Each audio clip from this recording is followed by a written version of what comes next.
সুপ্রিয় শ্রোতা, গল্প পাঠের আসর চ্যানেলে শুনতে যাচ্ছেন সত্যজিৎ রায় রচিত যখন ছোট ছিলাম বইটির দ্বিতীয় পর্ব।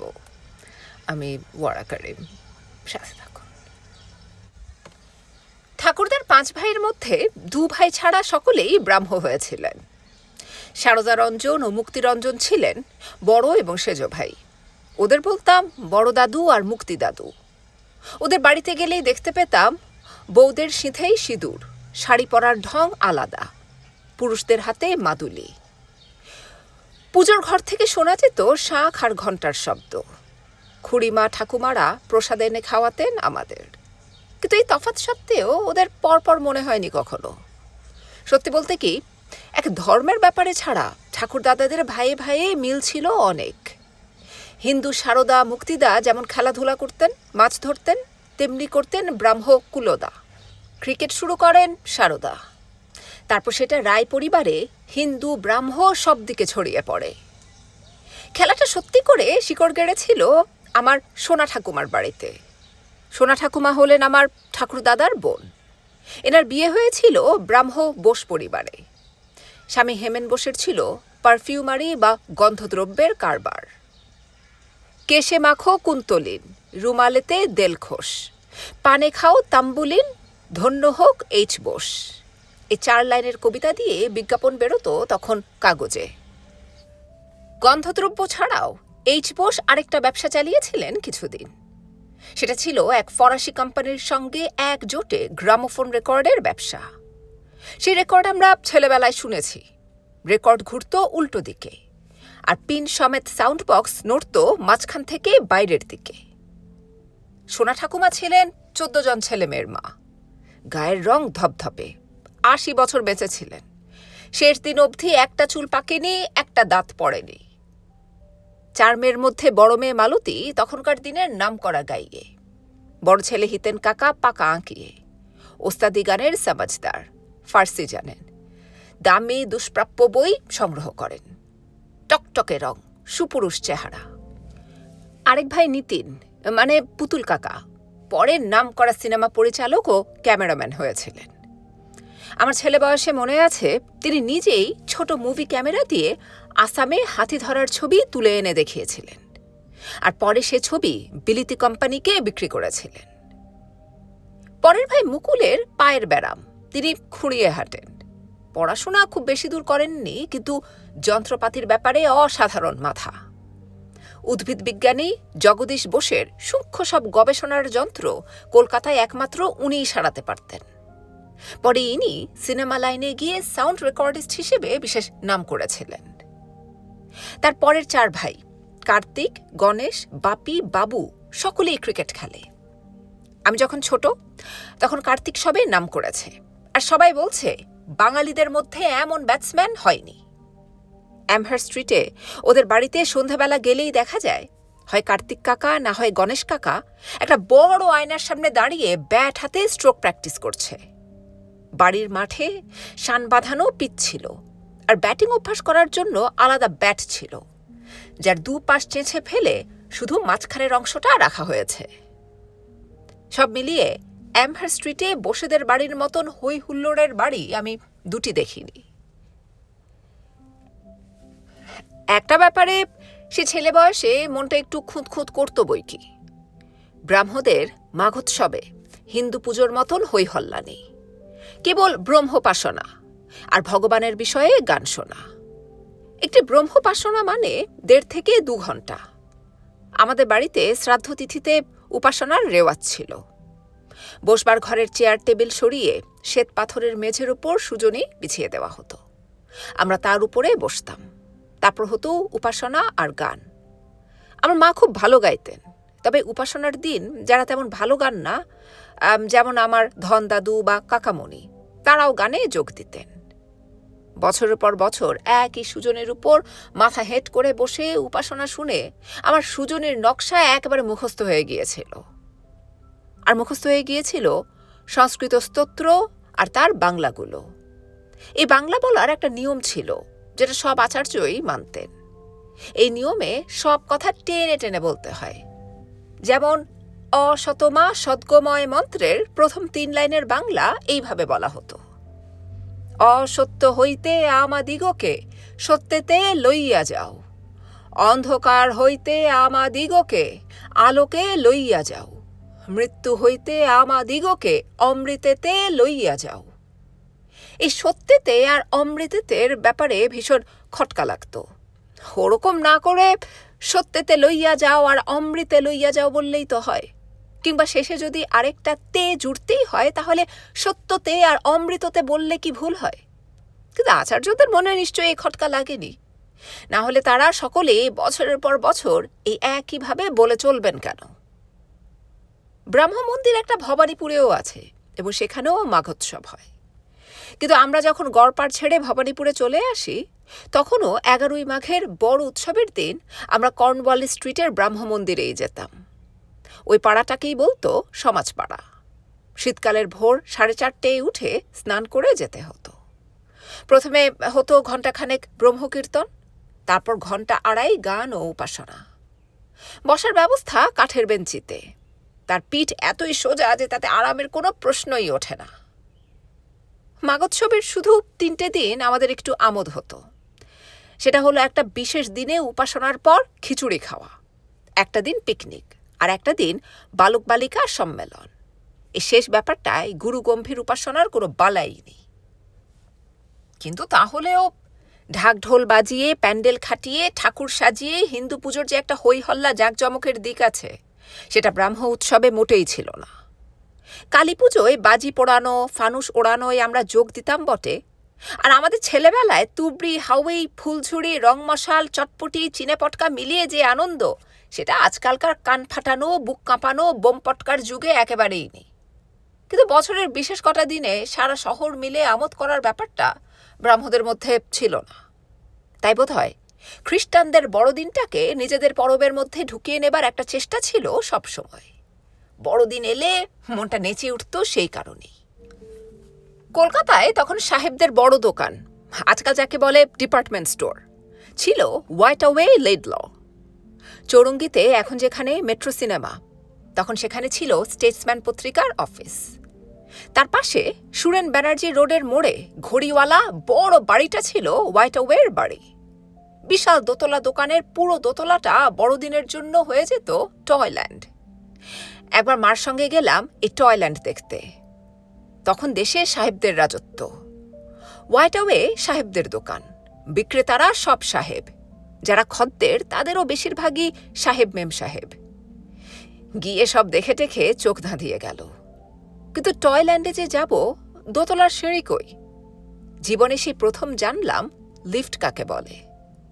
হোয়াইটওয়ের দোকানের লিফটই বোধ হয় কলকাতার প্রথম লিফট।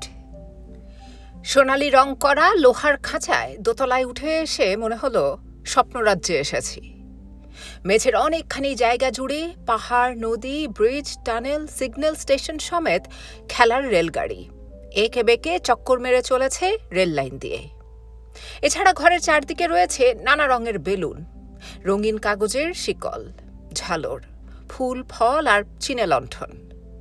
তার উপরে রং বেরঙের বল আর তারায় ভরা ক্রিসমাস ট্রি। আর সবচেয়ে বেশি যেটা চোখ টানছে, গাল ফোলা হাসি নিয়ে, দাড়ি মুখো, লাল জামা, লাল টুপি পরা 3 মানুষ সমান বড় ফাদার ক্রিসমাস।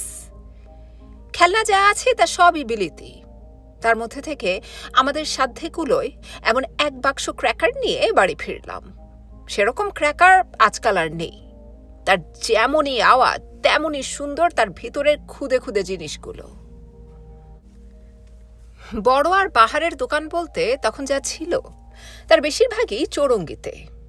তার মধ্যে হোয়াইটওয়ের কাছেই একটা দোকান ছিল, যেটা বাঙালির দোকান, কার অ্যান্ড মহলানবিশ, গ্রামোফোন আর খেলার সরঞ্জামের দোকান। দোকানে বসতেন যিনি, তাকে আমরা কাকা বলতাম, বুলা কাকা। এই দোকানে একটা বাহারের চেয়ার ছিল, যেটা আসলে একটা ওয়েইং মেশিন। চৌরঙ্গি অঞ্চলে গেলেই বুলা কাকার দোকানে ঢুকে চেয়ারে বসে ওজন হয়ে আসাটা একটা অভ্যাসে দাঁড়িয়ে গিয়েছিল।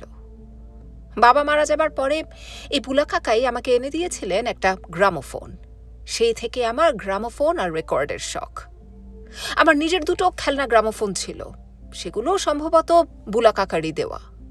একটার নাম পিকমি ফোন, একটার কিডি ফোন। তাদের সঙ্গে বেশ কিছু বিলিতি গান বাজনার রেকর্ডও ছিল লুচির সাইজের। কলকাতার রেডিও স্টেশন চালু হবার কিছুদিনের মধ্যে বুলা কাকাই আমাকে জন্মদিনে একটা রেডিও উপহার দিয়েছিলেন। সেই রেডিও আজকের দিনের রেডিওর মতো নয়, তাকে বলতো ক্রিস্টাল সেট। কানে হেডফোন লাগিয়ে শুনতে হতো, অর্থাৎ একসঙ্গে একজনের বেশি শুনতে পেত না রেডিও প্রোগ্রাম। বুলা কাকার সঙ্গেই আমরা একবার গিয়েছিলাম উট্রাম রেস্টুরেন্টে। উট্রাম ঘাটে এই পাহাড়ের রেস্টুরেন্টটা জলের উপর ভাসত, দেখতে ঠিক জাহাজের ডেকের মতন। এখন উট্রাম ঘাটে গেলে আগে সে চেহারাটা আর দেখা যাবে না। তখন ঘাটের উল্টো দিকে ইডেন গার্ডেনের চারদিকে বাহারের গ্যাসের বাতি জ্বলত, আর বাগানের মাঝখানে ব্যান্ডস্ট্যান্ডে সন্ধ্যাবেলা বাজত গোরাদের ব্যান্ড। উট্রাম রেস্টুরেন্টে আমি জীবনে প্রথম আইসক্রিম খাই। অবশ্যই এই নিয়ে পরে অনেকদিন ঠাট্টা শুনতে হয়েছিল, কারণ প্রথম চামচ মুখে দিয়ে দাঁত ভীষণ শিরশির করায় আমি বলেছিলাম আইসক্রিমটা একটু গরম করে দিতে।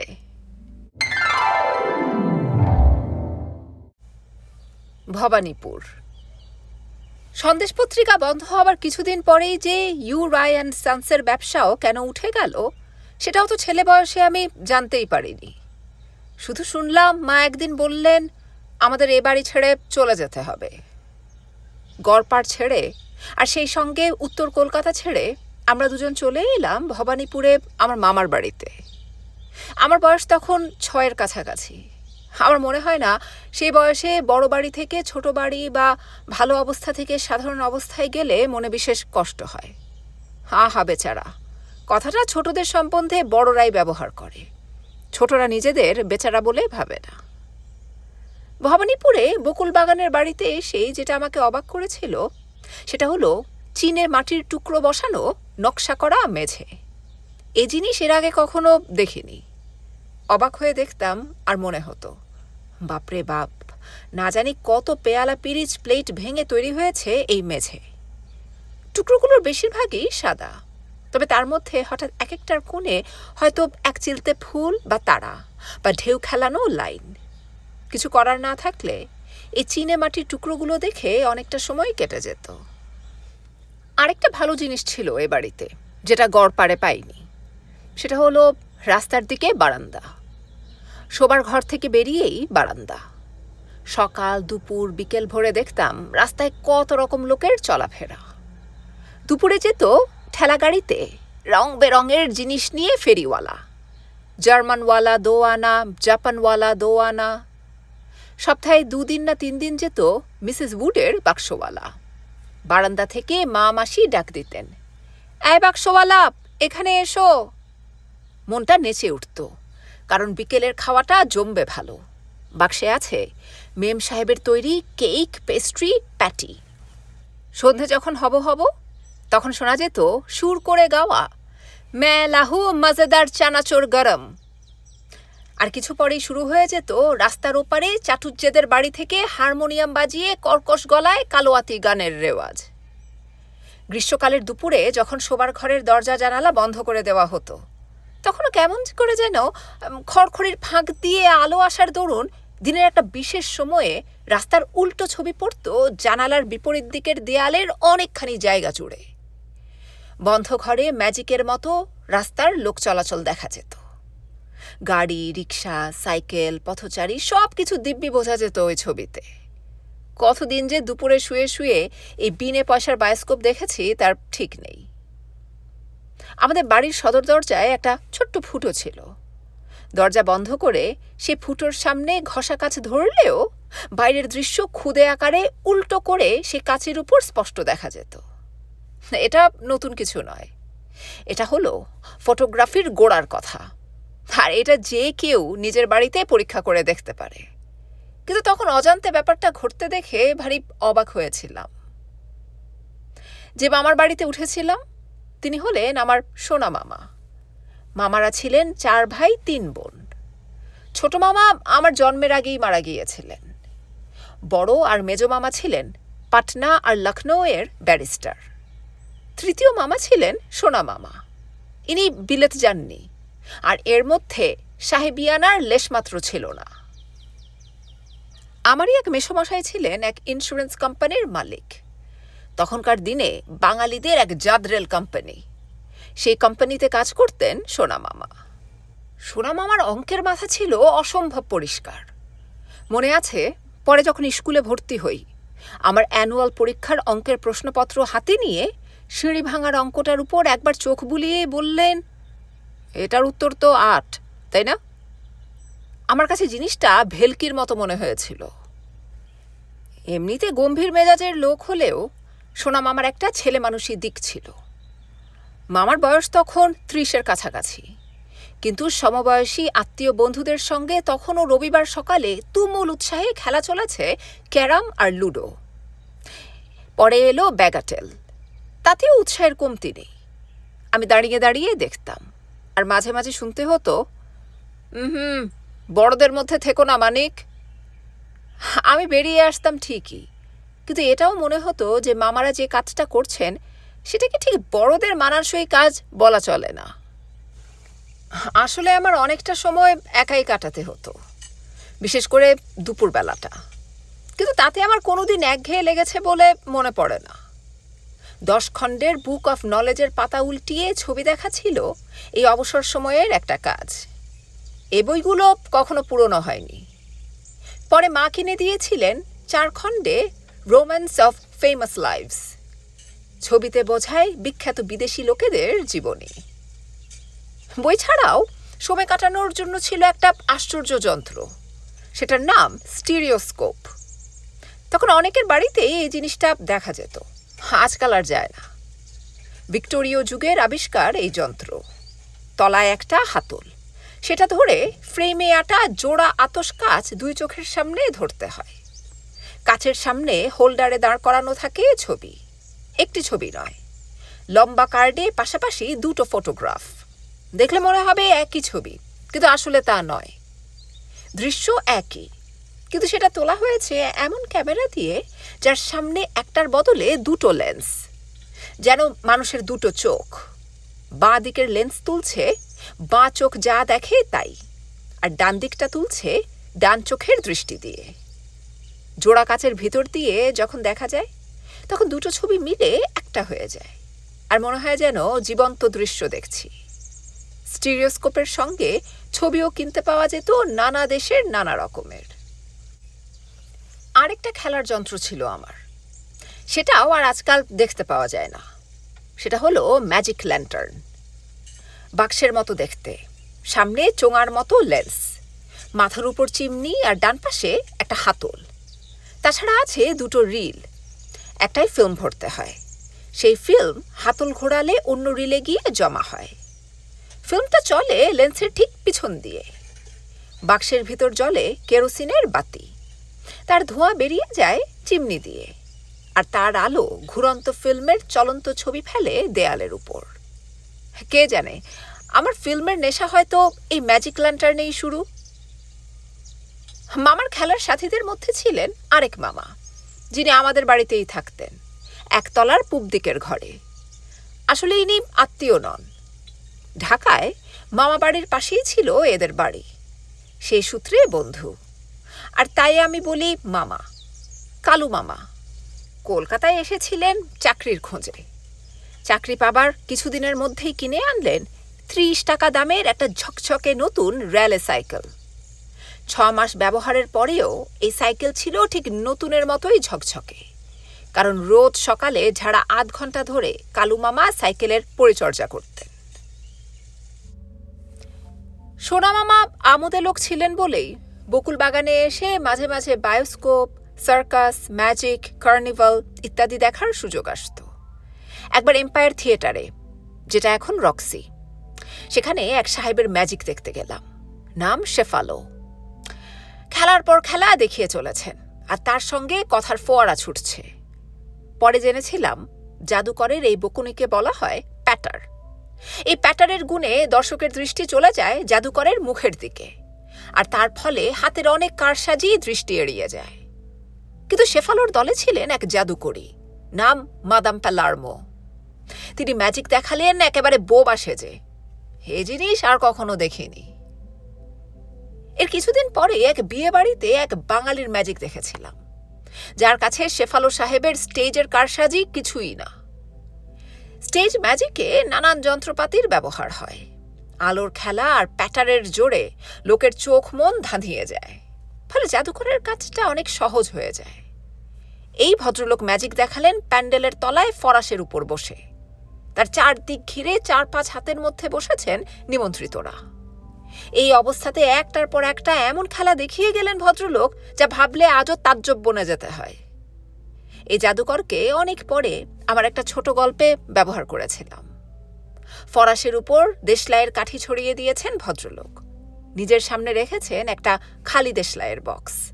তারপর তোরা আয় একে একে বলে ডাক দিতেই কাঠিগুলো গড়িয়ে গড়িয়ে এসে বাক্সয় ঢুকছে।